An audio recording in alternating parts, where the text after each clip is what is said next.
Stay in control with next day delivery on most orders. For your shutoff valves, call, clickgranger.com, or just stop by. Granger, for the ones who get it done. I love how much I can bundle and save on insurance at Liberty Bibbity. And I love that you love how much you can bundle and save. I love it. You love it. I love that you love that I love that you love to bundle and save. Only pay for what you need. Liberty, liberty, liberty, liberty.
Good evening and welcome to this week's edition of the 802 Iracing Leagues podcast.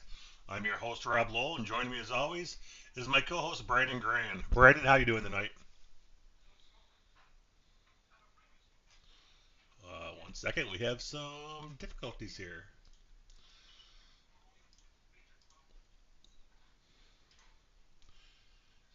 Hey, Brandon, you got me? Brandon?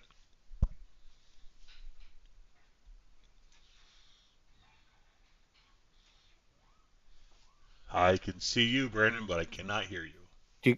Do Do you got me now? I got you. First, We're live. I turned my mic on. So we're live. First, I did some cable management today, and when I had stuff unhooked, Discord decided it was going to go to the monitor sound, so that was an issue for me. But we're good going. How's your week been? It's been good. Busy. A lot of travel this week, but we're back. Yeah, it's been a week, and we get a couple inches of heavy wet snow today, so that's always fun. Yeah, that was a nice surprise. Yeah, absolutely. I was out shoveling earlier, and we had 8 inches, about a month ago, and we got 1.5 inches, maybe 2 today, and this 2 inches is way heavier than the 8 we had a month ago. So, yeah, it was a fun time. So we have had a busy week since we last talked. We had it's been pretty busy. 4 series races, a playoff elimination race, and yeah. Tonight we're gonna as always review the results from all 4 series, and then we're gonna have Joe Hudson on. Joe is a former NASCAR crew member. He's a former NASCAR spotter, former gas catch cam man, former racer, in the Daytona 500, former racer. He did race one truck race. I remember him telling us that before. So yeah, so he's gonna. Joe's got some stories. Yeah, so we get Joe on here, and he's in the round of 10, and we'll get to that. So we got about 25 minutes before Joe comes on. I figured we'd start off with the dirt, but before we jump into the results, anything you wanna touch on this week, or you want to jump right into the results? I think we jump right. I don't think there's anything that I could think of off top hand that would need any dressing or anything. But yeah, we can get right into it. I don't know. Do you want to start? I figured we'd start with the dirt. We're going okay, I didn't know if you wanted. We'll go Tuesday, Friday, Saturday, Sunday. So we'll go right. Well, technically, the race would start Saturday because our podcast's on Friday. But we can start with the dirt. No, we start with dirt. It actually started on Friday, but hey, I called the winner, so I want to start with the dirt. I finally. That is true. It just goes to show you, pick a guy enough, and heuld come through for you. I rode that horse until it hit the payoff window, right? Yeah. So, hey, that's all that matters, and I'm pretty sure you would cash in. You would have got a nice little bonus off that. Riding Anthony all year, I think eventually you would have broke in the positives if you were gambling on him each week. Yeah, the guy he's hung around the top 3, top 5 all season. I had faith, So well, I mean, I think of that, and I go off that. I mean, the next person you should probably start riding. I mean, it's probably Sam. Our defending champion is yet to win this year. You know what I mean? But he's still up there in the points. He's hung around everywhere. Ace. It's just the Canadian crew came to play this year, and they've gotten the majority of the wins. Is it Sam, or do I go to the other horse that has won in every season so far he's been in the league? And that is the Super Dirt Car Series director, Dean Reynolds. Dean has not been skunked in a season. And I like if it's gonna happen, it's gonna happen this weekend. It's gonna happen in Charlotte. Yeah. Yeah, that's his track. No offense to Dean at Oswego, but it's just the 100-lap effect, and just I'm not gonna put my bet out there already for next week's 100-lap finale, but there's one guy that I have targeted, and he's gonna be racing tonight, from what I see him posted in Discord. Really? He is racing tonight. Yep, he is racing tonight. I guess I missed that. Yeah. A couple of guys are returning back to the Busch Series, but we can talk about that after. We can we'll get there into we can get into the Lanier review. Or no, I missed Lanier. No, excuse me. Volusia. Volusia. And get to the Volusia recap. So I think we've said his first name. I think we've called him. We called him a horse, but I don't think we've given the full race winner his due. Anthony Roselli, driver of Car 7. Tuesday night under the lights at Volusia Speedway Park in Barberville. Not to burst your bubble, Rob, but we were not under the lights. We raced in the dusk. We never got dark. We think we had another iRacing update glitch. Yep. So we actually never got to nighttime. But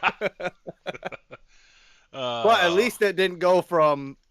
I think there was points where we were qualifying, and then the first heat race would be at dusk, and then all of a sudden we'd go back to the middle of the day, and then it'd jump back to night. So at least we stayed in the same time frame.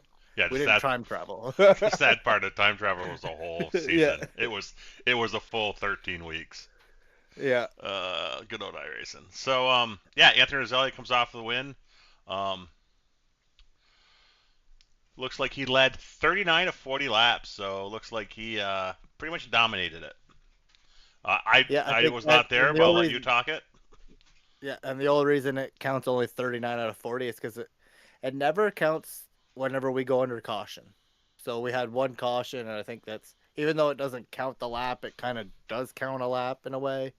So that's why it shows. But yeah, he led the whole thing, started up front after winning his heat race. So we could start by going through qualifying, and for the first time in a few weeks, it wasn't Chad Lackey getting the pole. It was Mike Brewer picking up the quick time and kind of stealing them 5 crucial points away from either one of these guys that are going for this championship battle. But it was Brewer coming away with the pole, and surprising and a great qualifying run for Shane Billings too. I just want to give him a shout out. He qualified P2 in that.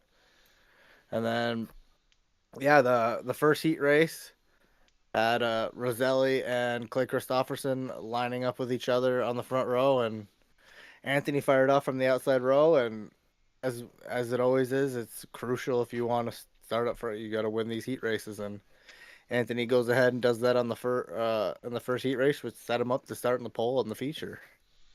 And heat race number 2 was Matt Barber taking the win, so Matt would come away finishing, or he'll start second in the feature. And heat race 3 had our big dogs that are competing for the championship. Had both Trevor Drew and Chad Lackey in there, and this was an interesting heat race. I'll give it a little bit of a recap. We don't usually recap the heat races, but with those two battling for the points, when I'll kind of go through it a little bit. Just so Chad and Trevor start second row on this heat race, and Trevor's kind of falling back. He dropped back to about 5th place, and Chad was making his way up through, and just racing incident happened going into turn 1, and Chad got spun around.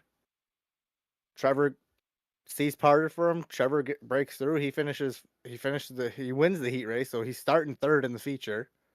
And Chad gets knocked around. He ends up last in the heat race, and he's got to come from the back in the feature. And yeah, it's just a crucial thing in the point standings, because if that incident doesn't happen, Chad probably finishes. I think that was a battle for, I want to say, 2nd place. So even if he finishes 3rd and Trevor finishes 5th, they're kind of starting a little bit closer, and you never know what could happen in the feature. But yeah, getting to the feature recap with Trevor starting 3rd, he has a nice view of the front, and meanwhile Chad's starting basically shotgun on the field, and he's gonna have to battle his way through. And he did a good job, but Chad only got up to 9th. Meanwhile, after Anthony, who won the race, it's Trevor Drew finishing 2nd. So Trevor once again spreading out the points lead on him, and yeah, it's gonna be a lot for Chad to really make up points these next 2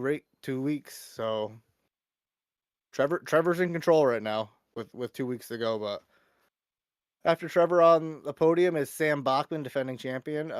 Finishing 4th was Dean Reynolds. Matt Barber finishes 5th. Matt Taylor 6th. Ty Dickinson 7th. Clay Christopherson 8th. Chad Lackey 9th. Chad also got the Hard Charger Award for sponsored by Mr. Radiator. And rounding out the top 10 is Brian Lawson.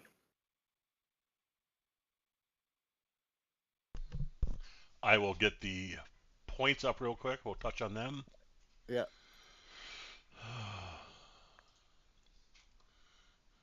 Yeah, so like I said, Trevor stretches out his points lead here, and I can't remember the exact number last week, but Let me just do this, since we have a nice graphic you yeah, you made. I will slide that over on the screen, and we'll do that. I'll let you talk it. Yeah, I forgot I had the nice graphic that I kind of did up for the guys, but yeah, Trevor, I think he almost doubled his points lead. I want to say I think it was a 14-point lead going last week, but doubled up to 28 now. And while not impossible, Trevor could have a bad race, but 28 points in 2 races is a lot. I mean, especially with the hot streak Trevor's been on. I can't remember the last time the guys finished outside the top 5. But as he said when he was on with us a couple weeks ago, he thinks Oswego is going to be the all tail because you never know what could happen in a 100-lap race. So while it seems like it might be almost over, it's not over because at one point Chad had such a lead we weren't sure anybody would catch him. But after Chad in second in points is going to be Matt Barber. 4th is Sam Bachman. 5th is Anthony Roselli. 6th is Dean Reynolds. 7th is Tyler Nauf. 8th is Rylan Banks. 9th is Shane Billings. And 10th is Harold Klump. And it's kind of spaced out through most places. I mean, the closest battle I think is between 3rd and 4th between Matt and Sam. That's only a point between those two, but everywhere else is at least 12, 13 points in between each spot. So kind of locked into spots here, but like you never know what could happen. I mean, there could be a little bit of fluctuation between some of these drivers, but for the most part, I think it's just a battle between Trevor and Chad, and then a couple other small battles between other drivers to gain a couple spots. I just noticed that it looks like we have a typo on Chad's last name, so we'll get that fixed for next week. This is Chad LaRoe. I tried to check that as much as I could. No sometimes problem. the graphic isn't always the best. I won't lie. There's a little bit of AI with that one, but Yeah, it looks great. Yeah, I've been burnt by the same thing. So let's jump to a week ago. Last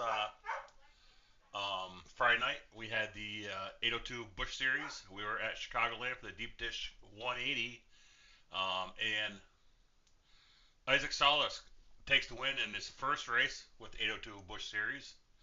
He was driving the Busch Light car. Dustin Coggin finished second. Joe Hudson was third. Brennan, you were fourth, and Steve Ritter rounded out the top 5. I'll let you talk a little bit about your race while I get the rest of the results up here. Yeah, kind of early in the race, I felt really good. I mean, kind of like I think this was our first race with the whole new the track and how it rubbers up and everything. And yeah, beginning of the race, the car felt really good, just running my lineup on the outside like I love to do. And then kind of that faded away. It seemed like I mean, it was still there, but it wasn't as dominant as it wasn't as good for my car as it was earlier in the race. So that's kind of was my only downfall. And just I'm starting to notice that I think I have too much conservation coming to pit road when we have green flag pit stops. Maybe not coming to pit road, but exiting pit road, I'm really slow. Just because I'm cautious on the new tires, and I'd rather lose a second or two instead of spinning out. But when you get these green flag races where there's never a bunch up in the field, that kind of can burn you. Yeah, I feel the same way, but I feel to me it's getting to pit road. So, yeah, like just for example, like last night was a truck race. Yeah, I was a second behind Steve. I come to pit road and I'm right on his bumper, and we had the same exact kind of pit stop. And then leaving pit road, he gaps me by 2.5 seconds. I'm like, I just need to get on the gas more, I guess, because I'm good coming to pit road. Just exiting pit road, I'm just way too cautious, and I've noticed that in a few races lately. Well, that's one thing that I kind of guess I got to get better at. But if that's the only thing I'm thinking I got to work on, I mean, it's not like the worst issues. yeah, so I felt you touched a little bit on the new dynamic rubber on the track. I thought I liked it. I had a decent race. I got to lead a bunch like 30 laps early. Same thing. I came in and actually I pitted out of the lead. I think I did right. Yeah. Yep, you were right in front of me. You pitted. I think you pitted on 40, and I was like, he's splitting it into 40, 40, 40. Yep, I was doing just the basic strategy there, and I felt like I got on good, and I was aggressive getting off, and Joe Hudson just destroyed me getting on and off pit road when we came out. He pitted 1 or 2 laps later, and he'd get me by almost 3 seconds. So Yeah, that was one thing that shocked me too. I was like, damn, Rob even came out with fresher tires and like yeah, it's just one of those things. It's a pit. It's literally the pit. It's I wouldn't even say it's the pit. It's having the confidence on the apron. And like it's not that I'm scared out there, but like I said, I'm not gonna get burned by spinning out. I don't want to come up and like get a penalty for crossing the line, getting on the track. I don't want to cause a caution from, especially when I know we're in the middle of green flag cycles. Like the last thing I want to do is be the idiot that causes us a caution when I know everybody's getting ready to green flag cycle pit stop. So we ran the top 5. Let's go to the back half of the top 10. Logan Kogar, your points leader, coming into the night, finished 6th. Ron Holyfield finished 7th. Steve S finished 8th. Landon Audette was 9th. I was 10th. Scott Simley finished 11th. Johnny Barker, disastrous season continued for him. He was 24 laps down. Mike Kelly was 13th. Bryce Anderson was 14th, and Kenneth Kuckel was 15th.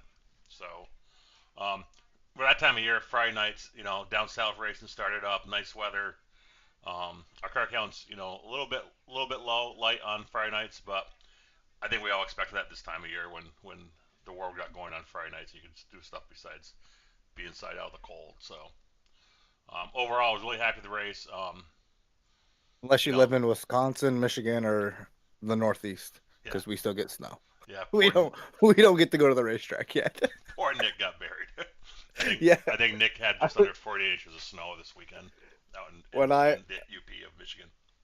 When I was driving home in the snow, obviously not as bad as what they got. That was the first person I thought of. I was like, well, at least I'm not Larson right now. Cause I'm not buried in snow, but this is not fun. So, that takes us to the ARCA race Well, quick touch on the points. Yeah, just a quick touch. I mean,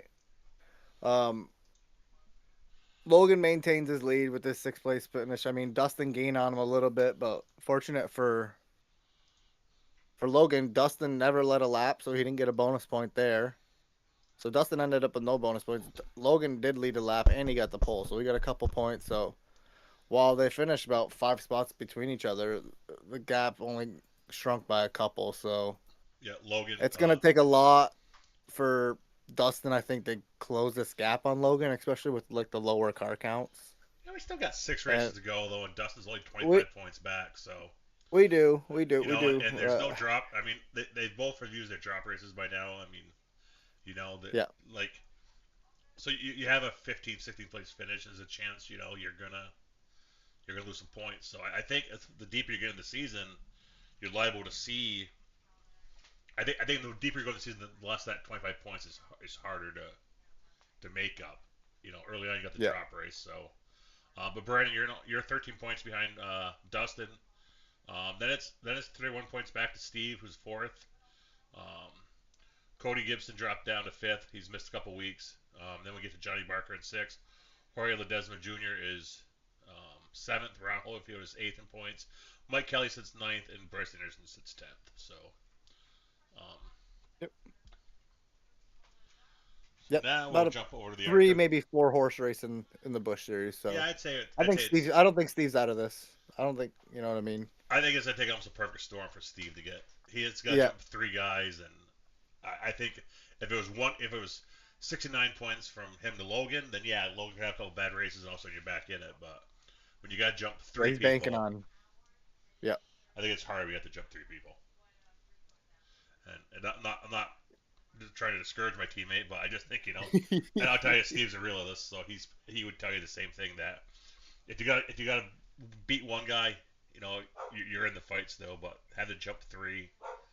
Yeah. It's not easy. Yeah, I've been there. There's a multiplier there. I've been there. Yeah, last week we'll get to that. Yeah, we'll get to that. Let's jump to the ARCA Series real quick. Yep, this is your baby. I ain't been able to make an appearance yet. So, new week, new track, new hemisphere, same winner. Good old Matt Barber, you know, what the Canadians, does it again to us. So um, I kind of called him out. I said, hey, when Dean said he was going to join the ARCA series, I'm like, hey, maybe the Canadians will come and kick your butt, and they well, gauntlet throw down, got a challenge accepted. They came over and I'll say is this was a really good race. Matt Barber wins it. Chris Proger was second. Johnny Barker was third. Nick Larson was fourth. I was fifth. Landon Lardette was sixth. Teddy York was in seventh. Jason Riley made his first start, was eighth. Zach Smathers and Shane Billings round out the top 10. And you can see we got we got what, three of the dirt guys in there racing. And Dean will be back this week. We're going to New Atlanta, and we've going to 40% fuel load this week with and cut it down to 60 laps. So there was some chatter that maybe do less fuel, more pit stops, keep the field bunched up more, and shorter races. So we're gonna try that for a couple weeks, see how it goes. But overall, it was good racing. The battle up front between Barber, Progar, Barker, it was really good. Um, it shows there. It was 2 seconds back to Chris, 5 seconds back to Johnny and Nick, but that only happened in the last, I'd say, 10 laps. So um, some guys got together there. Chris got into Matt a little bit and kind of jumbled things up. But overall, it's a fun way to spend a Saturday morning, and hope to see you there. One morning, Brandon. I know with the kids it makes it difficult, but hey, throw them in front of the TV, Saturday morning cartoons, a bowl of Fruity Pebbles, and let Dad race 60 laps. I was just gonna say I wish they were like into like Saturday morning cartoons as much as I was as a kid, because I Oh, remember nothing more than like getting a bowl of Fruity Pebbles and just watching the Flintstones. that's what we That's live that's what I for. did.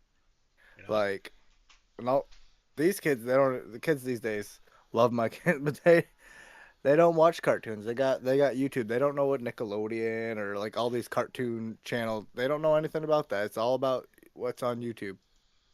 Which, I mean, I'm a kind of a product of that now too. I don't watch much TV. I love watching stuff on YouTube.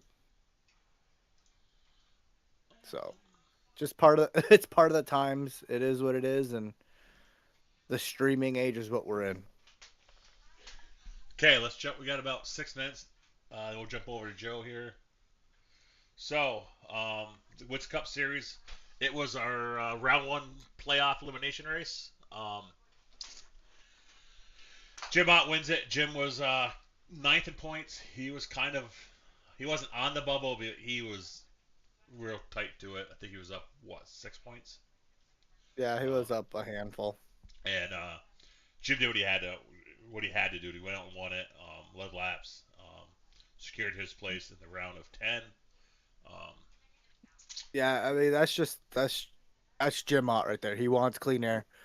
That's his main goal, and that's when he's. I mean, I'm sure that's most everybody, but that's all he kept saying was, "I know I'm pretty safe, but I just want clean air," and that's what he went and got. And I mean, these mile and a half says there's a bunch of them. These are Jim Ott tracks, so don't let him start winning races and get heated up and gaining confidence in himself. yeah, so Scott Simley wins the pole at a 30.019. Um, I got the outside pole and we fired off there early and I know the first I want to say what probably 25 30 laps. Jim and I were able to get away from the field a little bit. I led some. Jim came up, took it away. I was running the top line. Jim was running where I wasn't. Really good racing. Um, and it was showing a lot of patience. It was a real fun track to race at. It was nice to be at a track that we could fan out and have multiple grooves to make moves. Brandon, you finished second. Um, Steve Ritter was third. Jeff Pogo was fourth. Scott Slimley fifth. Sorry. I'm going to through the top 10, then we'll get to the playoffs drivers real quick. Johnny Barker finished sixth. Frank Zingen seventh. Ron Holyfield eighth. Nick Larson was ninth, and Eli Rapola was rounded out the top 10. And I'm going to get the points up real quick if you want to chime in here. Yeah, so most of the top half of the points I would say were pretty comfortable, but It was pretty much anybody that we had interviewed last week, except I think the only one we didn't get on, unfortunately, was Arabia. But Yeah, we've asked for yeah, maybe 2 or 3 times to come on, and it just doesn't work yeah, for him Friday nights. yeah. So, for the most part, I mean, most of the race, I'll say Arabia was holding his own. There was points where I thought he was the guy that was gonna get in, and then eventually Steve had worked it. I think Steve had started more towards the back. I can't remember. I don't have the qualifying results up, but Steve had I worked can his look way up to real- the top I 5. can look here. Hold on. And once Steve was in the top 5, he kind of maintained that pretty much all race. Like, Steve qualified 12th. yeah. So once he got up to the top 5, he pretty much maintained that track position all night. I feel like Frogar kind of had Yeah, I should probably some talk issues that. early. No, even before what happened there, I think he had issues because he started more towards the front and like he came back up through the field. I feel like because at one point I started in the back. I had a horrible qualifying effort. That was awful, but I wasn't worried about it. I mean, my kind of track, high tire where you can go all over the place, and I knew eventually with some strategies we could work our way up to the front. And Yeah, so yeah, I'll touch Arabia. base with Chris real quick. Yeah, Um, I was being really, really thoughtful and careful on both the original start and restarts. Original start I fell back to like 5th, I think, and there was a restart where I fell back to 6th or 7th, and I was just, I was in a kind of like Dover. I didn't want to do anything stupid. I didn't want to get any penalties, and I was just trying to make sure I didn't jump the leader. Um, I didn't want to put myself in a position like Frank was the week before, or no, Frank had it at Chicagoland where he had to pit and um, yep, get yep. himself penalized. So um, I'd fallen back there, and 5, 6 cars got by me. One of them was Chris, and I went down to turn 3, and I went to the bottom. Chris was up top. I drove by Chris. Got spotter called clear coming down the front stretch. I decided, I'm shallow on the apron, so I'm gonna move up to get to the top to get enter 1. I've been running the top the whole race, and I come up across the apron, and when you come across up back on the track from the apron, the car gets unsettled, and as I'm halfway up the track, all of a sudden the spotter calls car to my right rear quarter, and it was too late. I was already coming up, and I turned myself across Chris's nose, and I ended my night. And what I felt really bad about is I took the guy out that was on the bubble and it ended his night. So um, Chris is out of the playoffs, and it's in a large part because of me. So that really bothered me. I apologized to him about 100 times this week, and He shouldn't even been in the playoffs. He got lucky. No, I'm just kidding. That's what he kept saying all week. So, Chris, I'm kidding. what else? I thank your wife for that, though. Let's bring Joe in, and then we'll go through the top 10, the 10 drivers that I brought in. So joining us now is the driver of the 23 car in the 802 Winston Cup League and the 802 Busch Series, Joe Hudson. Joe, how are you doing tonight? I am doing great, guys. How about yourself? Not bad. Great to have you on. And if you just give us a minute, and we'll have you chime in here too. We're just going to run through the top 10, well, the top 10 in points, the 10 drivers that transferred. We're running a couple minutes behind, but I didn't want you to leave you down in the waiting room by yourself. So, Brian, I'll let you run through the top 10 here. Yeah, so no particular order. This is just how Sim Racer Hub populates everybody after. But we got Anthony Count. Everybody's tied at 3,500 points. So there's no difference in points. It's just these are the 10 drivers. So we got Anthony Callantoni, Jeff Pogo, Jim Ott, Joe Hudson, Steve Ritter, Johnny Barker, Frank Zingen, Nick Larson, Rob Lowell, and Eli Raposa. That's the top 10 that have advanced to the next round, and they're going to race it out here. And the 5 drivers that were eliminated was yourself, Brandon, and should note you came up 1 single point short. No, I technically 3, came up. 3, right? I came up 3 short, but with the bonus point, if I would have won the race, that would have gave me enough points. Right. So I came up 1 spot short, but hey, I I said it last week on the podcast that I was gonna have to jump 3 guys, and I knew that was gonna be really hard to do, and almost did it. So I'm proud of myself for that. And then I said it last week too. I said that Michigan race where I got disconnected just internet wise would be the one that bit me the most. Wasn't even mad about Dover, how I wrecked myself and all that stuff. It's just a mechanical issue can take you out of any race, whether it be virtually or in real life. Arabia Caton the third, Chris Progard, um, Kip Easley, and Daniel Holcroft. The other 5 drivers eliminated, and we touched on it already, but I want to give a huge shout out to Arabia Caton. I would say that was the drive of his 802 Winston Cup career. He's been with us, I think, 4 seasons now. Hands down, that was um, the best race he's ever had with us. He's had better finishes, but as far as mixing it up and driving door to door and driving hard with guys, without doubt, that's an effort he should be very proud of. And with 15 to go, it looked like he was going to be in the show. Moving on. Yeah, and there was a point where I was like, God damn, I don't think I'm gonna make it, but with the way he's racing, I hope Arabia makes it because he like you said, he raced his ass off. He did. And he tried everything he could and just yeah, fortunately a little short. It is what it is. I tell you what though, we may be virtual, but I feel the pressure that these cup drivers used to feel. And man, while fun, I'm glad we're not doing it again next year. Joe, how was your first round of the playoffs? Why don't you talk about your 3 races of the playoffs and how you felt? It was a really, really good.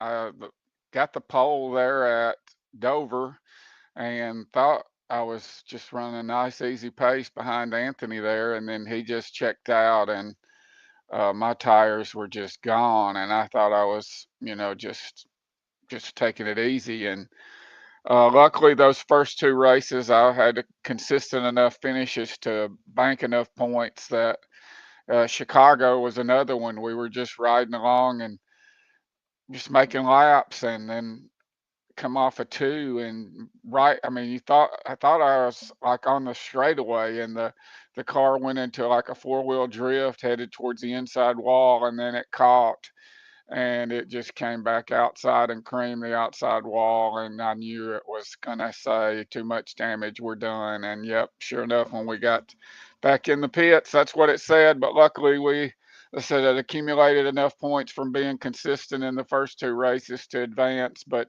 it is a really cool format, and it is a lot of pressure. I mean, everybody starts back even, so it definitely keeps the interest up and makes you stay on your toes. Yeah, I mean, luckily going into that round, Joe, you also got the bonus point from. I kind of want to go back all the way back to Daytona. Yeah, yeah, you get the win that got vacated from Cody. So I mean, while you didn't end up needing that bonus point, you're officially a race winner. So that's I want to kind of give you like a little winner interview and congratulations for that. I mean, winning Daytona is no small feat, and you've seemed to had a lot of good luck at like the draftingest tracks. I mean, they're touted. I would consider Michigan kind of that. So, and if I could be wrong here. I believe you finished top 5 there at least. So once you finish top 5, then you get that pole, and then like you said, going into this last week kind of like were you relaxed going into the Chicago cut race, or did you still feel that pressure of like, man, I still need to have a really good finish here? Well, I am. I'm just really competitive by nature. I mean, back in the days of Wii and Nintendo and that stuff, my family, we couldn't hardly play together because it was so cutthroat wanting to win. So I really was in the back of my mind. I wasn't too worried about the point. I mean, I was, but there was not that many cars in the field that even if I think I had ran the numbers in my head, even if I finished last, I think I had enough clearance to stay in the top 10. But I wanted to run good more than anything, and Hmm. the car was super fun to drive. The Cup car at Chicago at night, a ton of grip, And, I know a lot of people were getting loose, but, they were hitting. But my car had not done that all night, and I was so taken out by surprise and, kind of embarrassed that I wrecked that easily. But, like I said, luckily we had the points in the bag there, and appreciate the shout out for Daytona. But, I don't like to win that way. But it's I've been racing. I'm 60 years old. I've raced cars my entire life, and it's hard to win, whether it's an iRacing or it's your local short track. Any race it's just hard to win. So you'll take them any way you get them. Yep. So now, no bonus points. Not that we're all sitting. Well, not we. I shouldn't include myself in that, Joe. But you guys are all at 3,500 points. So now we're right back to even. No advantage, even if you had a little bit of one. These next 3 tracks: Vegas, Gateway, and Miami. How are you feeling going forward as a chance to advance to that championship 5? Absolutely love all 3 of those tracks. I got a lot of laps at Las Vegas. It's it's a fun track. A lot of guys. And the Cup car, I'm not a big shifter. And on those tracks like the mile and a half, so I don't shift it at um, really Gateway excuse me, Homestead or Las Vegas. I just tend to leave it in fifth. But I like them because the long runs. Gateway, you pretty much have to shift there. It's so tight in 1 and 2. But Gateway, Homestead especially, if you can get a long run, you can get into a pretty good rhythm and make good lap time. Gateway is challenging in itself, but Homestead's probably one of my favorites just because the qualifying is a whole different animal than the race. You run up by the wall in qualifying in 1 and 2, uh, and then it's all about saving tires in the race. So um, I couldn't have picked 3 better races for me. And I think if you can just be consistent with some good top tens, you'll be fine. Everything else will take care of itself. Of course, you want to win. Yeah.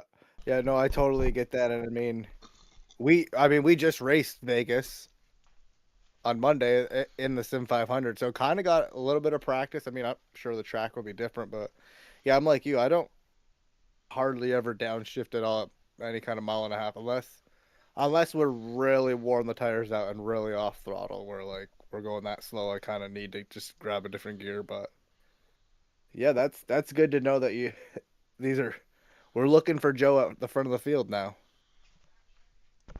That's what I was going to Yeah, ask you, well, Joe. Oh, go ahead, Joe. go ahead. I was going to ask you, and Brandon touched on it, real quick about you raced Vegas on Monday night. How did your race go Monday night at Vegas in the Cup car and Sim 500? What do you need to work on before Sunday night, and what do you feel like you did really good in that race? I didn't do really anything good in that Oh race. no.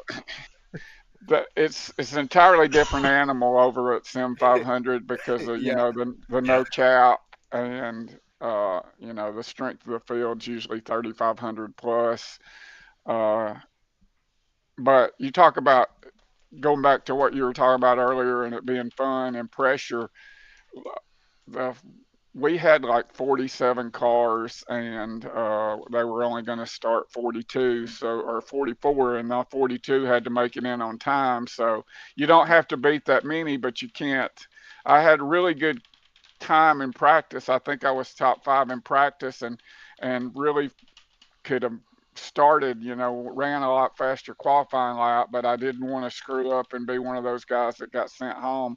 So I ran a nice conservative lap just to get in the field, and I think I was about 23rd, and then they had a little bit of a stack up on about lap 10 or 12, and I hit the wall and got I think about 5 minutes of damage, and it did something to the right front because even going down the straightaway, you could hear the right front tire just squealing, and it finally blew out. And I just made the decision to sit on pit road and let them fix it for 5 lap or for 5 minutes, and I think I lost about 10 laps. And but then once it came back out, I ran the fastest lap of the race, so and got the point for that. So that was, it was a good car. It was just not very good racing luck.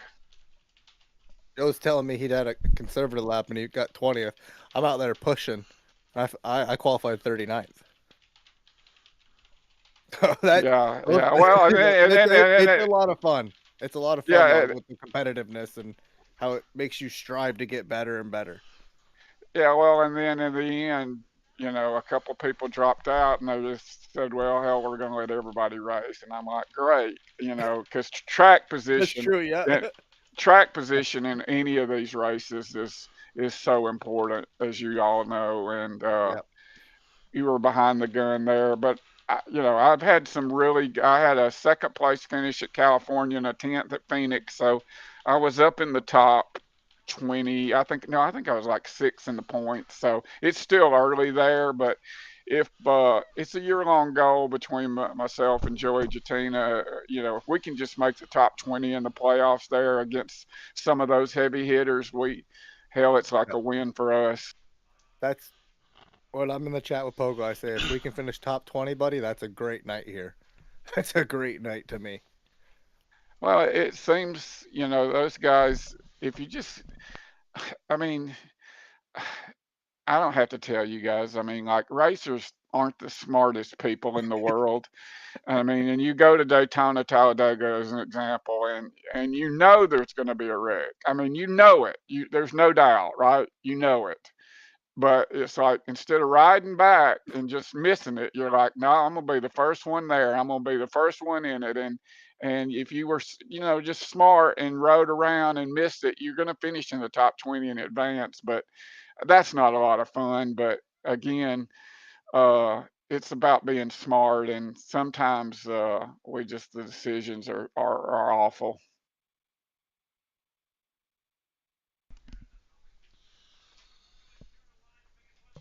Sorry, I'm messaging back and forth with Joey here. Um, Kind of multitasking. We got some other things going on. So, are you racing the Busch race tonight? Real quick, Joe. Wouldn't be anywhere else. Awesome, nice to hear that. So let's talk a little bit about your racing outside of the sim. Why don't you walk us through that? Well, it's like I said, I'm 60 years old, and it's a long story. It's a lot of my friends like you could write a book. My father was a car dealer in a small town here in Alabama, and he had dirt cars that he never drove, but he had guys that drove for him. And through the association with different car dealers, he become friends with a car dealer. They did a lot of business transactions with cars with a guy named Butch Nelson down here in Birmingham, who owned Neil Bonnet's late model cars back in the day. And so we got to be really good friends with Neil Bonnet, really super nice guy.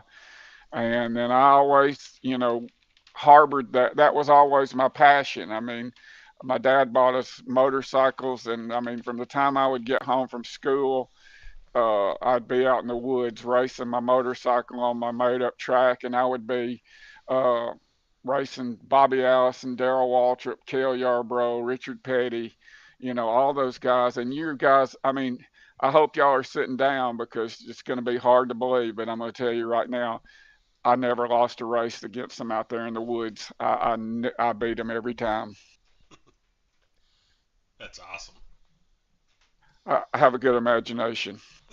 It was like me. I was But a fighter pilot and astronaut growing up, right? So, well, it's a funny story. I mean, they had the guys back then had open face helmets and bubble goggles.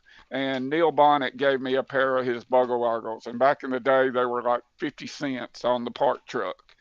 And I treasured those bubble goggles. And I wore those things in the woods till you couldn't see a hand in front of your face. I had them so scratched up. But those were like, I was freaking somebody. But I got a little bit older, and my dad kind of got out of it, but but I still snuck around and wanted to do it. And then they came out with like a hobby stock division, and I went to the auto auction and bought a car for $150 as is. And my buddies and I, we stripped it down and we took it to the racetrack and then come home. And I lived in an apartment. I couldn't leave it in my apartment. I was like 21 years old. So I put it in the backyard at my dad and mom's house, and I came over there to work on it, and it was gone. And I'm like, oh, shit. Dad, to give my car away. Uh, but he had gotten back into it, and he had actually taken it and putting a lot of he put a lot of safety features back into it for me because I didn't have any roll bars or anything. So it rekindled it for him, and we started racing at BIR in Montgomery and street stocks, and then moved up to late models, and then we just kind of ran out of money. It just got more so expensive, and we'd gotten to where we were doing decent and winning, and if we couldn't be successful, we weren't gonna just go. And during that time, I met a guy named Stanley Smith that raced Cup back in the day, and so I got to be on his pit crew. And go to he. A lot of people don't know about Stanley. Uh, are you guys familiar with him? Remember the name? I don't. No, yeah, I was gonna say I'm not. Okay, well, Stanley Smith was a local short track guy here in Birmingham.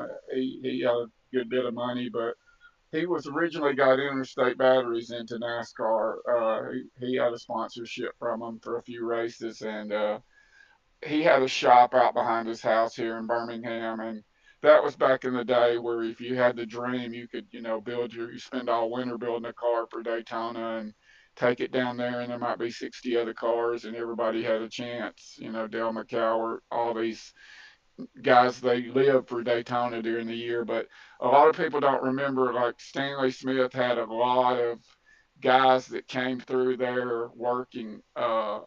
He had Philippe Lopez was his crew chief, and Philippe went on to be a crew chief for Bill Davis and Richard Petty Motorsports. He had Ronnie Crooks, who become like the shock guru of NASCAR all time. He did all of Joe Gibbs shocks. He was on Tony Stewart's team when he won the championship. Butch Hilton, another one that moved up there, car chief for Roush. Uh, Todd Foster moved up, become a tire changer for Gibbs. And probably the most famous one that came through there was, I don't know if you guys ever heard of Chad Canals, but he actually worked there. Yeah. I remember That last one. I think that last one's the first one I remembered. Oh, you don't remember I know Tony. Philippe Lopez? I know Tony Stewart. Nope. I remember he came on my radar when he was crew chief for the number 8 Circuit City car. Philippe. Yeah, who was driving it then? Probably Hut Strickland. I was gonna say, I think it was Hut. I have I have a diecast of that. I have a Hut Strickland car. Yeah.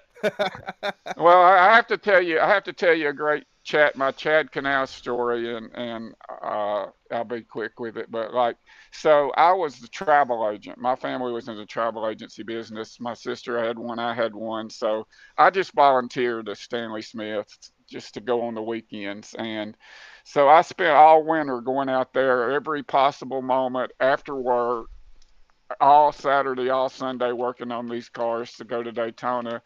I took a week's vacation, and I wanted to spot. I wasn't much of a mechanic, but spotting was as close to driving as you could get. So Stanley was going to let me spot, but we got down there, and I didn't have any experience, and he went with somebody else.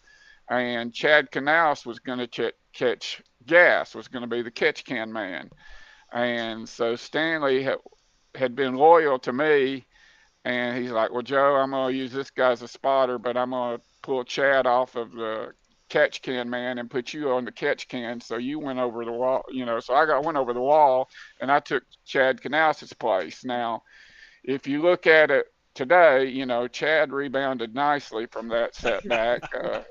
Things worked out good in his career, but I can always live off of that. So what you're saying, though, is If you weren't the catch can man the day, you would have crew chief Jimmy Johnson to those championships. I wouldn't go quite that far. Chad Canals, He Chad should have never Canals, been catch can man. Hey, is what you're saying? He knew way too much back then. he very creative. I mean, Yeah. he was one of the he was one of the reasons that they were so strong. I mean, he was he was really good on the body work. Yeah. Back when you could actually do stuff to the body and actually make the car. Yeah, Yeah. but that I was actually catching. I mean, most people remember the crash at Talladega where Jimmy Horton flew out of the track. Yeah. Uh, Okay, I Yeah. know that one. Yeah. That's okay, just because I know Jimmy Horton. well, Stanley was in that crash, and he got a basal skull fracture, and he almost didn't make it. I mean, he died twice. He was in the hospital for like 2 months, uh, and so when he got hurt and had to quit, the guys got had to do something. So they all kind of got what I consider real jobs. They went to North Carolina and went to work for all these bigger teams, but they still remembered me for travel. And they opened up a lot of doors for me to get into travel. And I was doing, because back then a team didn't have jets. A good team had a King Air.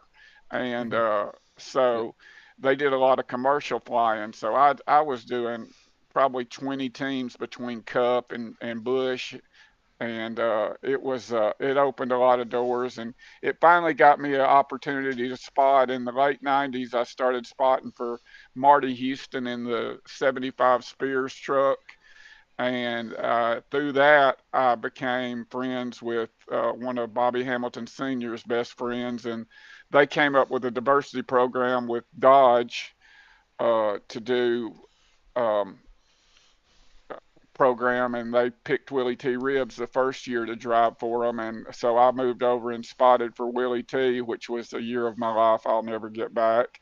Then they moved on to Bill Lester, and after 3 or 4 years, I think Bobby finally felt sorry for me, and he hired me to drive his motorhome and start spotting for him. And I spotted for him right up till he got cancer, and I spotted his last race that he ran in Atlanta before he had to go start the chemo, and then less than a year later he was gone.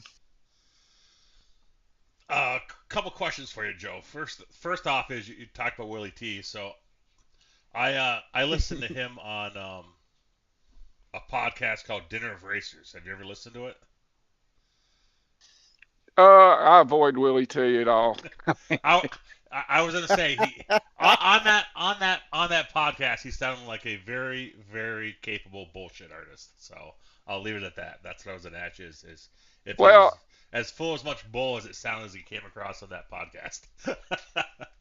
uh, well, uh, I mean, it was a trying year, but I mean, back in the day, I mean, here I'm very transparent. I'll tell you what maybe nobody needs to know or whatever, but he was on a base salary of $200,000. He could care less. He didn't care. He didn't care how he ran. I mean, he was making $200,000. He had his girlfriend. He wouldn't even buy her a NASCAR license. He would give her his hard card, and she would flip it around so the picture didn't show. But let me just say, if the picture happened to get flipped around, there was no way you were going to replace, because she was of a different persuasion than Willie T. She was a lot lighter skinned, let's just say. So, but he wouldn't buy her a license, and so I mean, my whole thing on Willie T is I become good friends with a lot of the guys that worked on the team, and I saw the sweat, the temperature. I mean, the effort they were putting in there to give him a truck every week. He had the best you could get, Joey Arrington Motors, and through that whole year, never one time did he come through the garage and say, "Guys, I appreciate it. Hey, let's meet in the bar tonight. I'm gonna buy all y'all a beer." Never once did he have anything, and that just struck me as, you're nothing without your people. yep. And he didn't. He was just about, I'm gonna make $200,000, and the racing doesn't matter. I mean, we got wrecked at Kentucky by somebody that was on about $100,000 budget, and we were on a $300,000 budget. And then Willie's driving around the track, the oil coolers busted. He oiled down the whole track. Wayne Alton came out of the stand, he was the race director, up, grabbed me by the collar in the spotter stand. What is he doing? And I'm like, he doesn't listen to me. I mean, maybe he thinks he can stay out and lead a lap. Everybody will pit and he can lead a lap. We were at Bakersfield, and he got spun out like 8 times, and half the spotters at one point of the race were ready to kill me because Willie was in the way, and then the others were laughing. And then in the other part of the race, those that were laughing were now mad at me. And at Gateway, I stood up in the spotter stand, and I said, I am merely an advisor. I am not driving that truck, and I can't guarantee you that he's listening to a word I'm saying. I mean, he came into Darlington, and he's like, I'll have one right front tire. Well, how many do you think they're going to put on there? But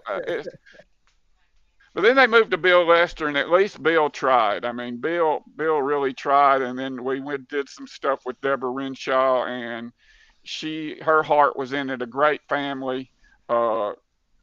And then, like I said, Bobby was just an awesome, awesome person, and it was fun working for him. And I was getting ready to move. I was living in Richmond, Virginia. I was getting ready to move to Nashville. We had 3 fully funded teams. The future looked good in racing, and then Bobby got cancer, and it's like, okay, it's all gone. So that was about 2008, and I kind of like, okay, I'm getting towards 40. I've lived this racing dream long enough. I think it's time. It's just not going to happen for me.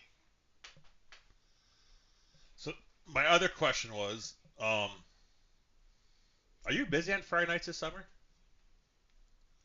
Are you gonna No, race? I have no life. I mean, when I Well, I'm asking for a reason, Joe, because I am not gonna be available on Friday nights starting another 2 or 3 weeks. I'll be at Albany Saratoga Speedway working on a big block modified every night, and I know Brandon in the summertime is busy, and I'm kind of hoping maybe I can convince you to kind of maybe take over the Busch Series and admin it and be there when you can to help keep it going through the summer, because I'd like to keep it going for our racers. I feel like if we shut it down for the summer, we might not get it back going. Where it is at now in the fall. So you don't have to give us an answer tonight, but no, I'll be glad to help out. I'll be Um, glad to help out.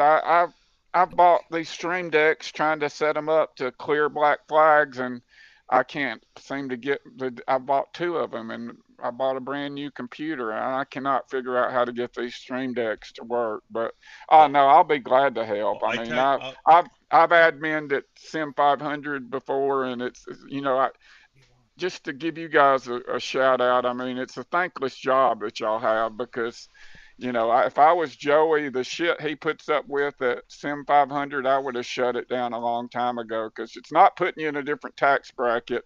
And it's just like everything else in life. You're never going to make everybody happy. So it, it's rough. it's I think it's like having a child.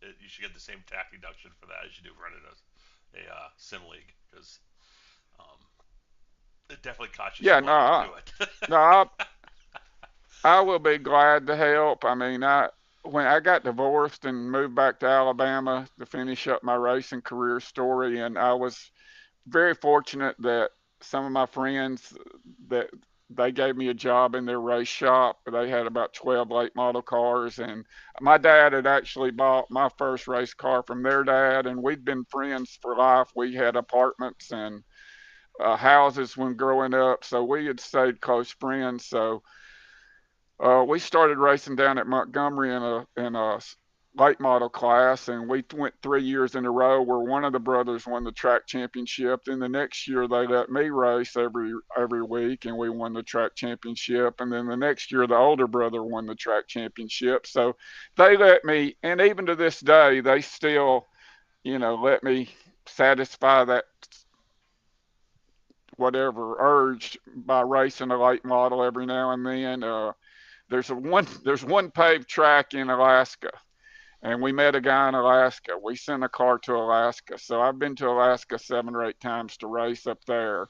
Uh, so it's totally insane to fly that far, leave on like a Friday, race Saturday, and come back Sunday just to go to race in Alaska like that. But the Roos brothers, Roger and Bobby Roos, I owe a lot to them because my dream, just like probably any kid growing up, was to always try to run in a NASCAR race, and they helped me. We did a lot of stuff with Mike Harmon, and they pretty much put the bill for me to run the NASCAR truck race in 2017 in Canadian at the Canadian Tire Motorsports Park for Mike Harmon. So it was a total nightmare, but at least I can say I did it. But I got one NASCAR start, and but it didn't turn out the way I was hoping. But I can say I did it. That is so cool. Hey, Joe, you made a start. I mean, that's pretty cool, if you ask me. I mean, and you didn't finish last, but like I'm just looking at like some of the names that were in that race, and I mean, there's some pretty stout names in this race. We get Austin Cindric, Noah Gragson, Chase Briscoe. I mean, there's a bunch of guys that are racing Cup Series right now. So it's just cool that you were on the track, and like you said, you got to live out like a childhood dream in a way. Well, yeah, and at the drivers' meeting that morning, they had the trophy up there, and you're like, okay, there's one of 32 people one of 32 people in the entire world have a chance to win this trophy today. Now, it's about like Dumb and Dumber. So what's my chances? Like 1 in a million. So you're telling me there's a chance, at 31 of them piled up going into turn one, I'd have been sitting pretty. But, we just, with the way we raced here in Alabama, we knew connected to admin box application. Had the cars prepared, and you knew nothing was I've never been so scared in my life up there because that truck was not ready to go, and you hauling the mail down that long back straightaway, and I just wasn't dying in Canada. So, but I wanted to see the checkered flag, but the transmission was grinding, it was smoking, and I said wasn't ready. We were with Jordan Anderson, and Bobby had a truck. We had 3 trucks up there in one pit crew, so we were having to split up when we could pit, So it just I wished I'd have sat there and just went back. They told me I could go back out and just maybe went back out with a couple of laps to go because all I wanted to see was the checkered flag. But I just they kept telling me I was too slow, and I'm like, I can make minimum speed. I have no problem making minimum speed, but I see these guys coming, and I slow down, so they pass me on the straightaways. They don't catch me in a corner, and I bind everybody up, and so I can make the minimum speed. And the guy's like, you can go back out, and I said, no, sir. I'll be damned if 50 years from now somebody's on Racing Reference and they see my name and it says reason out of race, there is no way in hell it's going to say too slow. So he said, what do we put rear end? I said, done. But I was going to say, you had a chance. I mean, I watched some of those Canadian Tire truck races, and they got. I still remember one. John Hunter went out there, and Cole Custer tackled him. I remember the Chase Elliott one. Like there was a chance, Joe. Just saying. When you sat there in that pit meeting and said 1 in a million, it wasn't as bad as odds as you probably thought. Well, it was. You got to keep it in perspective. I mean, basically, to drive for Mike, all we paid was the expenses. We took it up there in our toter home and enclosed trailer, and we probably spent, by the time we rented a transmission, a gear, maybe $15,000. And at the time, to drive a Kyle Busch car or truck, which Christopher Bell, you're looking at a couple $100,000 per race. So, you know how the economics works. You're not going to compete with those guys with which I had no vision of staying with them, but I didn't know I would be, as bad as ill prepared as we were. But Mike being a good guy that he was, he offered to let me go and run the next race at New Hampshire for free. Just all I had to do was show up, and NASCAR, had approved me after the race there at Canada. I wasn't approved for a mile track, but they were like, "Hey man, we watched you struggle." Brett Bodine was like, "We watched you struggle all week. You get it. You were out there. You knew what you had. You knew what it could do. You got out of the way. You motioned the drivers. You want to go to New Hampshire, you go to New Hampshire." But by this time, I'm 50 something, and it's amazing that you get old and your priorities change. And I'm like, I got to thinking, okay, I got to buy a ticket to New Hampshire, rent a car, stay in a hotel. I'm going to be out a couple of $1,000, and I'm still going to run like shit, you know? So I could put carpet in my house. So I'm like, thanks. I'm like, thanks, Mike. I'll just, I'll pass. Yeah, offers were about maybe like 5-10 years too late. Or else, Oh well, I mean, I'm doing that. Had I been in my 20s, I'd have been writing bad checks. 20s, yeah. I'd have been writing bad checks to cover that 2,000, to get up there. But yeah, exactly. it was just, I mean, I could go on all day talking about the troubles we had up there, and it was, I mean, I had buddies helping me, and they didn't even have licenses, and I got called into the NASCAR hauler with Brad Moran, who is like the director of Cup Series now for NASCAR, and he's like, "Who's your crew chief?" And I'm like, "Gary Coggins, a buddy of mine. Does he have a NASCAR license?" "No, sir." "Who's your spotter?" And I'm like, "This guy over here. Does he have a NASCAR license?" "No, sir." "Well, you can't get on the track. You got to have at least this." He says, "Boy, this ain't like racing late models in Alabama. You got to have at least a licensed spotter and a licensed crew chief." And I'm literally in tears there, saying, "Look, I'm 52 years old, sir. I'm just trying to live out a dream here." And we went around and scrounged up enough people to vouch for us to take those positions.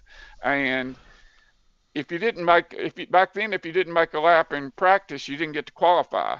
And even though they didn't have the bare number of cars or trucks, I wouldn't have got to make the race had I not made a lap in practice.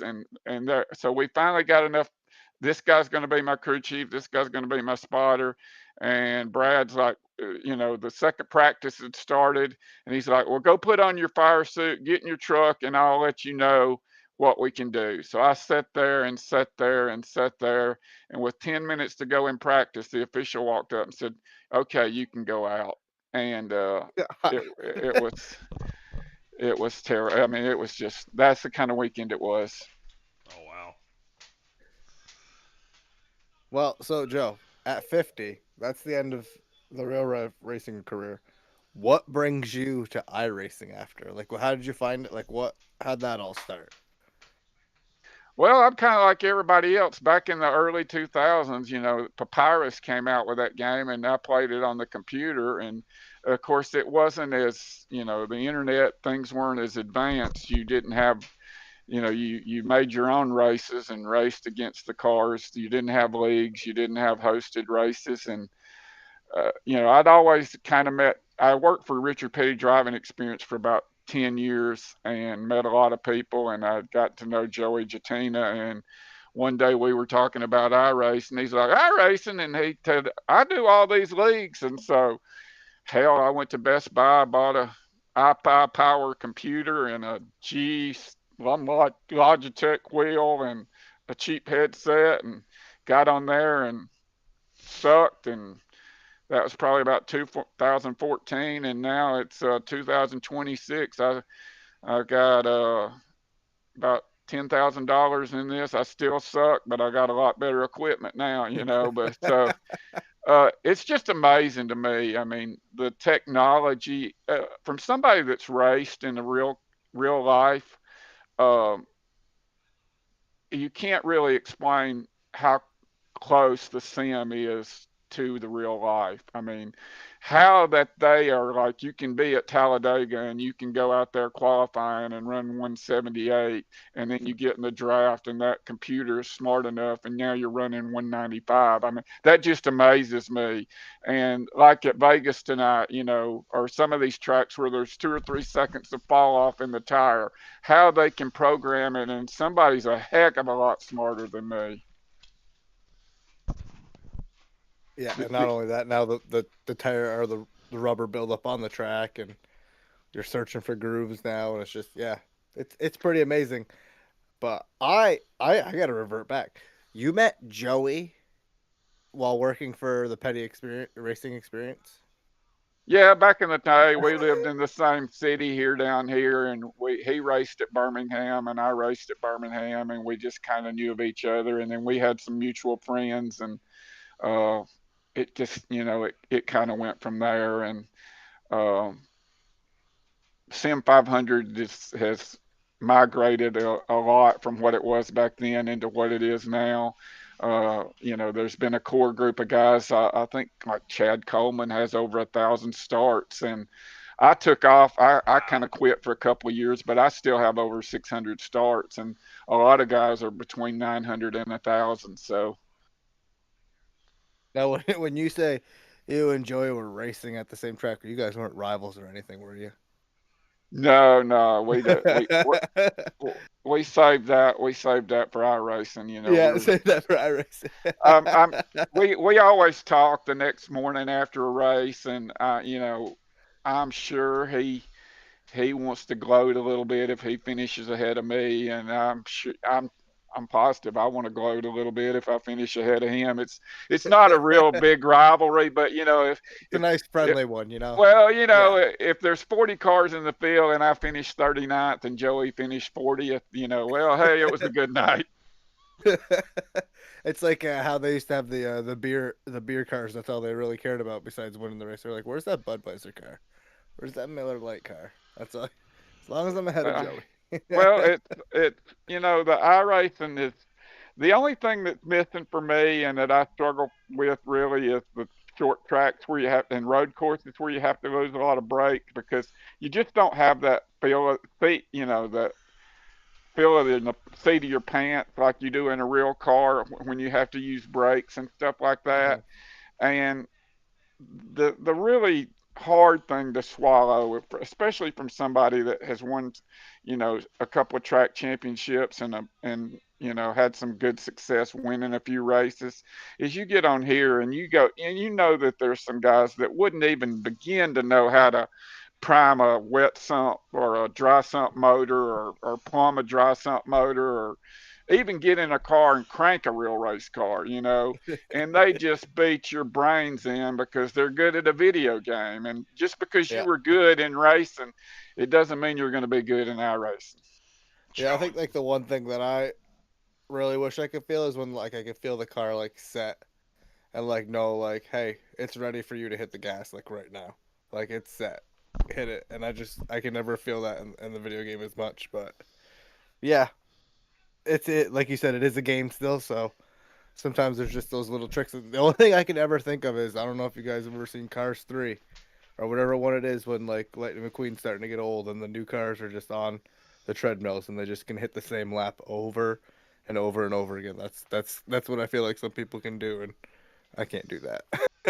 Hey Joe, I hate to break it to you, but it's that way in real life racing now too. Like I came up in the late '80s, early '90s, mid '90s, working on big block modifieds and 2-state modifieds up in the Northeast. And when we got a new big block and a new chassis, we make all our own oil line. So you'd buy 30 feet of steel braided line, and you would cut on the chop sod. You'd take the aircraft fittings, and you'd build them yourself. Now one gets on the phone and calls Brown and Miller down in Mooresville, North Carolina, and just orders them. So even Oh yeah, well, we had a Xfinity car, and I mean Brown and Miller will send a guy by with a truck. He's got a little trailer behind his pickup truck. I mean, just a 12-foot trailer, and he goes in there take some measurements. An hour later, he's built every line, plumbed it. I mean, it looks spot on. It looks a whole lot better than like I'm sure you know what it's like putting them in a vise and Oh yeah. putting the fittings on, and I got it tight. Is it going to pull out? And Stabbing yourself with steel braided line, and you know. oh, Yeah. and it scratches your hands because you get caught by the edges. But Oh. it's I always my dream is like everybody else to win the lottery, but I'm going to take $1 million and go to fly to.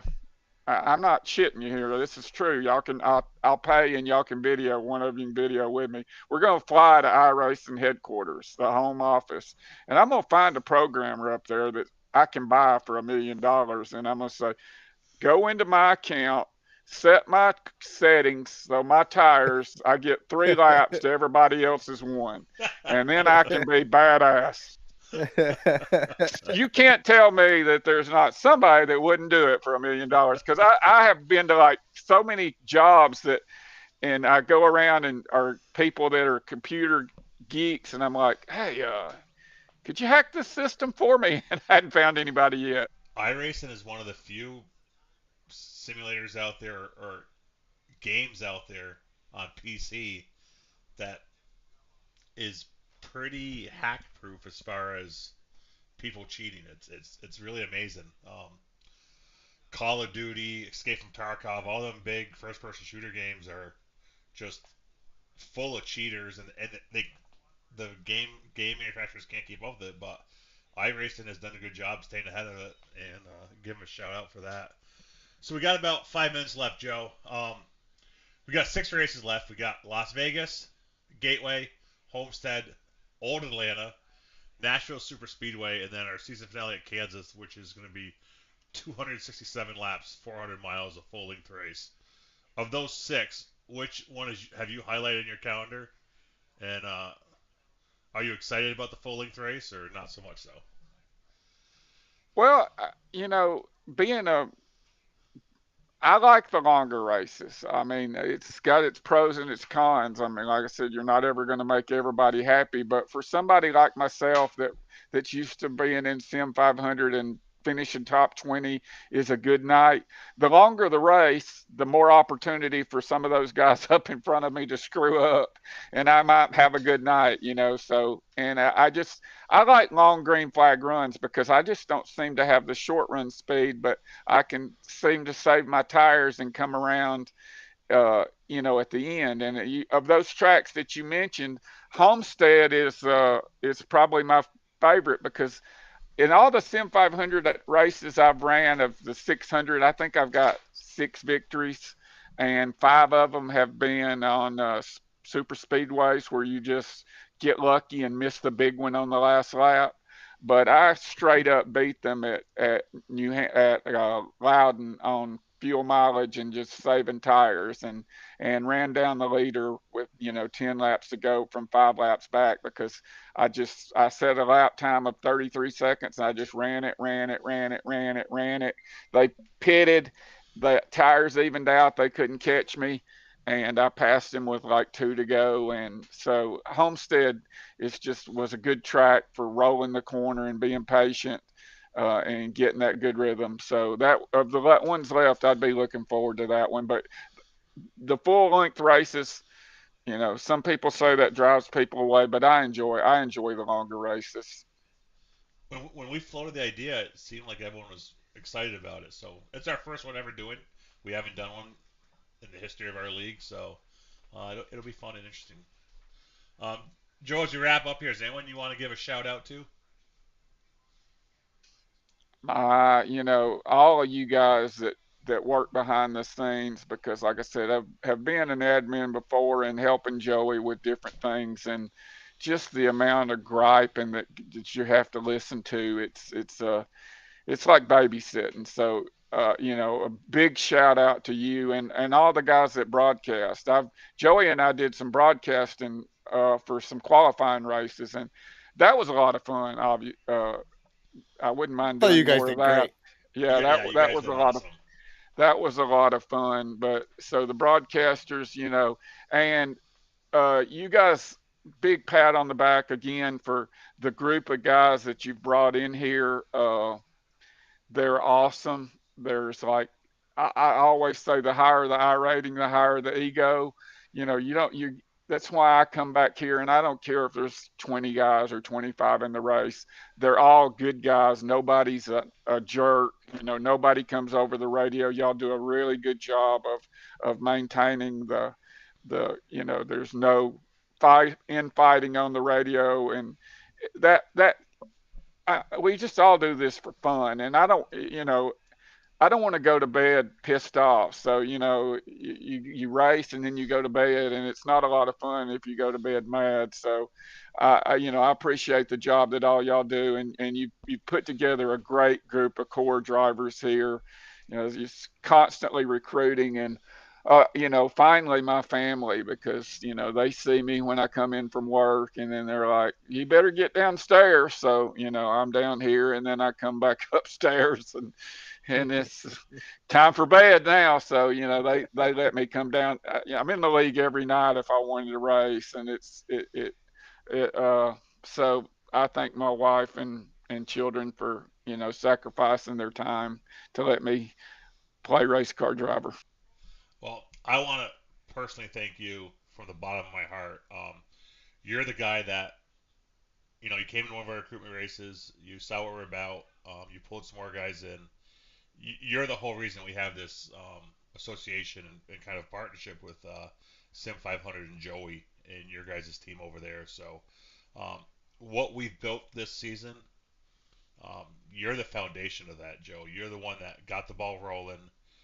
You invited us over to run on Thursday nights with you guys, and speaking on behalf of the league and myself personally, I am really appreciative for all you've done this season to help our league get where it's at, and a big chunk of that is solely on you. So, thank you. Oh no, you're welcome. And it takes a village to win a war. So, I mean, we're all pulling together, and that Thursday night league is, Joey sent out a group message today, like, we had a good race last night. Wished all the races we could do that every night. It's so much fun, and your guys have migrated over there, and everybody's fit in, and it's just hopefully we can keep growing everything and keep having fun. And like I said, I appreciate the kind words and everything y'all do behind the scenes just to keep it rolling. And I'll be happy to help any way I can. I mean, luckily this isn't as expensive as racing real cars, so financially it's not too terribly bad to help out. So anything I can do to help you, I love you guys and love racing with you, and looking forward to getting on the track here in Vegas in about 5 minutes. Yeah, that feeling is mutual, Joe. And I wish I could have raced last night. I felt really good. I practiced for the half hour, 40 minutes there, but sadly I had to get up and go to work. And that's a favorite track of mine. I wish I could have raced last night. But thanks for coming on, Joe, and good luck in this next round of the playoffs and the rest of the season. And I'm sure we'll talk to you here again before it's all said and done. I appreciate it, guys, and I'm sorry I rambled on, and that we just barely scratched the surface on my racing stories. I could go on and bench race forever. I've been very, very blessed with racing experiences, so it's been a good life, and I'm happy to just, like I said, keep playing race car driver on iRacing here. Joe, that's what the podcast that's what the podcast is for. We're here to ramble. So we love it. We want you to come back on. We want to hear more rambling. I might want to get you and Joey on at the same time, just thinking of like your chemistry in the booth, and then like hearing that your guys' how like you intermingled, and like we could talk more about like the evolution of Sim 500 with both of you guys together. So lots of ideas for podcasts, but maybe we just turn the podcast over to them some night, and we just be producers for the night. God, yeah, we'll just sit in the back. Not that we know how to produce, so maybe we'll learn some things in the background. Well, Joey has had his share of he ran a couple of ARCA races, and he got in with some shady owners, and so he's got plenty of horror stories to share too. Racing's not all bad, but it's bad when you don't have any money. Let's just say it like that. Okay, Joe. Have a good night, and we will. Thank you for coming on, Joe. A few minutes in Vegas. Yes, sir. You take care. Have a good night. That's Joe Hudson, driver of the 23 in both the Busch Series and the Winston Cup Series here at 802 Iracing Leagues. I think we're going to forego the picks this week, Brandon. We're not going to jinx anyone. How's that? I mean, I was cool with jinxing some people. Okay, I got to make it quick though because it's 8:26. Yeah. Shout out to So my teammate Steve Ritter because he definitely jinxed me last Sunday night. Let's do Busch yeah, real he quick. did. He actually did. That one's easy. I am going with the guy that's showing up tonight. I'm going to pick Matt Barber. He's been been beating you boys up in the ARCA car. So Boy, I'm gonna go. Boy, yeah. Go with the layup, but I'm not going to. Your teammates racing tonight? Either one of them? I have no clue. I don't think so. They Let's go usually Johnny tell Barker. me, but Let's go Johnny Barker. nice. All right. Cup. Yeah, I'm taking a layup there. I'm taking my teammate. I'm taking Jim out. He's going to go back to back. And Jim, if I jinxed you, I'm terribly sorry. I'm gonna jinx myself. I'm gonna pick me. How's that? I'm not gonna let Steve do it. I like Try it. something different. I'm gonna do a reverse jinx. Yeah.